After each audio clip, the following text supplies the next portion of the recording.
Assalamualaikum warahmatullahi wabarakatuh. Waalaikumsalam warahmatullahi wabarakatuh. Sudah sarapan semua? Sudah. Hari ini siapa yang nggak berangkat? Berangkat semua ya? Sebelum dimulai, mari kita berdoa dimulai.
Sebelumnya kita udah belajar tentang kecerdasan buatan atau kecerdasan artifisial. Ada yang tahu apa itu? Ada yang pernah dengar tentang AI? AI, artificial intelligence atau kecerdasan buatan. Sekarang Bapak akan menjelaskan tentang macam-macam kecerdasan artifisial. Di sini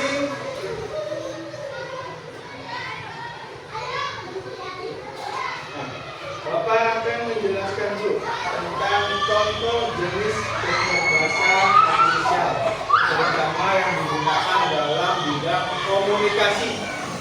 Tahu komunikasi? Berbicara ya, antar kita dengan orang lain. Kalian punya handphone? Salah satu kunci handphone apa? Untuk berkomunikasi. Di sini ada jenisnya yang pertama, yaitu chatbot. Aplikasinya contohnya seperti ChatGPT. Pernah dengar ChatGPT? Ya, biasanya untuk membantu kita mencari sesuatu seperti Google ya. Setelah itu ada DeepSeek dan Meta AI. Fungsinya membantu kita untuk menjawab pertanyaan secara otomatis. Yang kedua, asisten virtual. Aplikasinya yaitu Google Assistant, ada Siri dan Alexa. Fungsinya untuk apa? Untuk membantu pengguna dalam pencarian informasi dan pengolahan jadwal. Setelah itu ada apa lagi yang ketiga? Penerjemah otomatis. Aplikasi yang digunakan biasanya apa? Google Translate. Ada apa lagi? DeepL. Fungsinya apa? Membantu pengguna dalam berkomunikasi antar bahasa. Biasanya kalian kalau mengartikan bahasa Inggris ke Indonesia pakai apa? Google Translate. Nanti di situ ada kalian masukkan misalkan good morning. Nanti ke dalam bahasa Indonesianya apa artinya good morning? Selamat pagi. Yang keempat, ada sistem pengenal suara atau aplikasinya bernama Google Speech Recognition dan Natural Reader. Fungsinya untuk apa? Membantu pengguna untuk mengubah ucapan menjadi teks atau sebaliknya. Jadi gini, ada aplikasi ketika kalian berbicara itu nanti ada teksnya langsung muncul. Misalkan kalian mau ngetik, hari ini aku senang. Kalian tinggal bicara aja di situ di aplikasi ini. Hari ini aku senang. Nanti secara otomatis ada teksnya di situ. Oke. Apa itu chatbot? Chatbot adalah program komputer yang dirancang untuk berinteraksi dengan manusia melalui teks atau suara. Dengan bantuan teknologi natural language processing, chatbot dapat memahami pertanyaan lalu memberikan jawaban yang relevan secara otomatis. Ada beberapa contoh chatbot canggih saat ini, yaitu seperti ChatGPT, ada DeepSeek, Copilot, dan Meta AI. Fungsinya sangat beragam, mulai dari menjawab pertanyaan, kemudian membantu tugas sekolah, hingga mendampingi pelayanan pelanggan 24 jam non-stop. Pernah lihat parkir otomatis? Ketika kita menempelkan kartu, itu palangnya otomatis terbuka ya, di CSD contohnya ya. Nah itu termasuk ini apa? Chatbot atau kecerdasan otomatis, kecerdasan buatan. Ada lagi asisten virtual, yaitu teman digital serba bisa yang menyederhanakan hidup. Contohnya ada Google Assistant, Siri dan Alexa. Nah, di sini bisa menjawab pertanyaan, juga menjalankan tugas, memasang alat, mengatur alarm, mengirim pesan, membaca berita, terus mencari info cuaca. Teknologi ini sangat membantu, terutama saat tangan kita ini sibuk atau saat ingin mengakses informasi dengan cepat tanpa membuka aplikasi secara manual. Kemudian ada penerjemah otomatis yang tadi sudah dijelaskan juga. Bahasa ini tidak lagi menjadi penghalang komunikasi. Ketika ada bule misalkan, ada turis Inggris, kalian nggak bisa bahasa Inggris nih, kalian bisa melalui Google Translate atau BinL. Kamu bisa berkomunikasi dengan orang tersebut tanpa harus mempelajari bahasa mereka. Jadi melalui aplikasi itu kalian bisa saling berkomunikasi sama orang tersebut atau turis tersebut. Nah ini manfaatnya. Percakapan lintas negara, bisa membaca dokumen asing, kemudian bisa belajar bahasa baru secara mandiri. Setelah itu ada sistem pengenal suara. Nah, sistem pengenal suara seperti Google Speech atau Natural Language ini memungkinkan kita berkomunikasi menjadi lebih natural atau inklusif. Nah, teknologi ini memungkinkan mengubah suara yang sudah dijelaskan menjadi sebuah teks atau mengubah teks menjadi suara. Nah, teknologi ini sangat berguna untuk siapa nih? Orang yang kesulitan ketika mengerti, pengguna dengan disabilitas, terus proses belajar membaca juga bisa, pembuatan konten suara seperti podcast dan lain-lain. Kemudian dengan hanya berbicara, ide-ide bisa langsung dicatat dan dibaca ulang. Oke, itu adalah salah satu kecerdasan buatan di dalam bidang komunikasi. Sampai sini ada yang ingin ditanyakan? Tidak? Oke, Pak Alfi akan memberikan contoh salah satu ini ya, pengenal suara tersebut. Kita bisa diteruskan.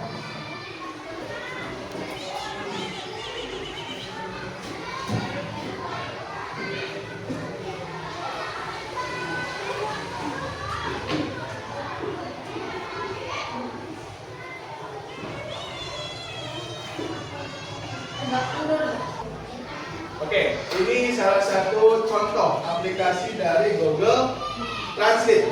Coba, kalian mau mengartikan apa? Misalkan, aku lagi bermain bola. Lihat, di situ secara otomatis langsung mengartikan ke dalam bahasa Inggris, I'm playing football. Apalagi coba kalimatnya?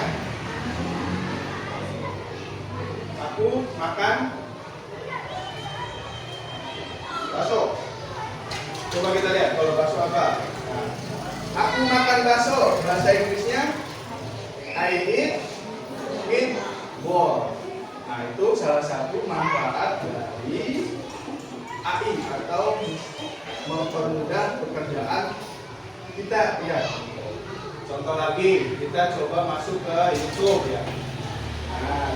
ada namanya pengenal suara.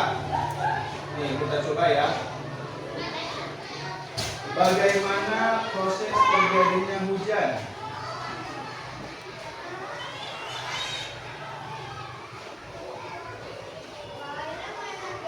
Bagaimana proses terjadinya hujan? Nah, mengenal suara secara otomatis dia langsung mencari informasinya. Nah, kita buka aja salah satu deh.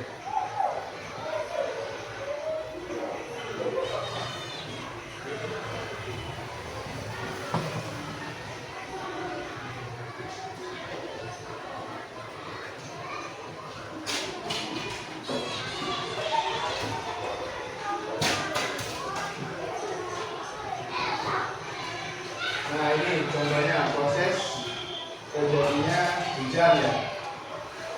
Evaporasi dulu. Oke. Udah berapa menit? 11 menit. Kondensasi.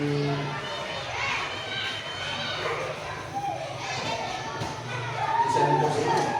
Baterainya. Oke, sekarang tadi udah dijelaskan tentang jenis kecerdasan visual yang digunakan dalam bidang komunikasi. Sekarang Bapak akan membagikan lembar kerja, kalian kerjakan ya secara berkelompok. Ini buka.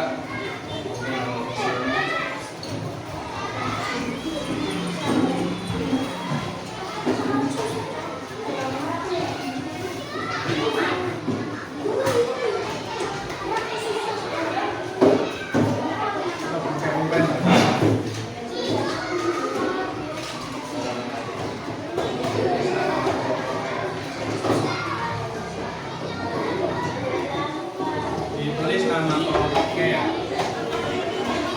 Ayo. Tulis nama kelompoknya. Tulis nama kelompoknya. Tulis nama kelompok.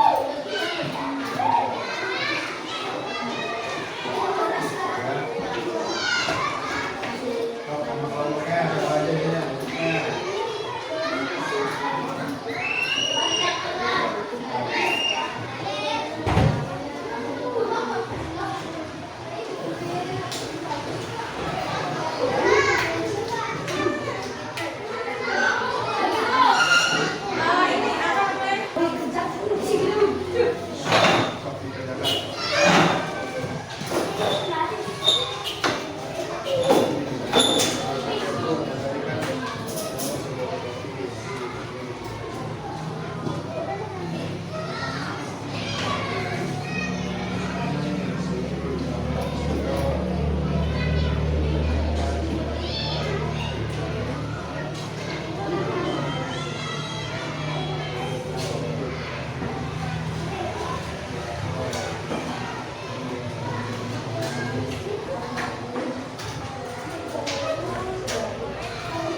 Sudah semua, Pak Adri mau satu kelompok yang muda, silakan presentasikan. Ya, maju presentasi.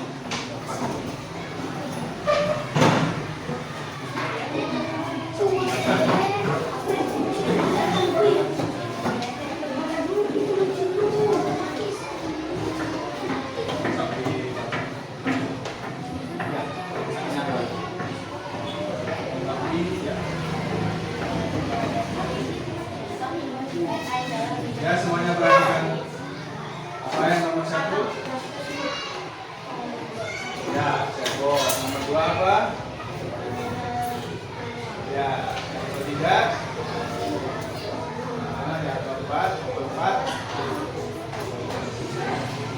keduanya? Coba. Fungsi dari chatbot apa tadi?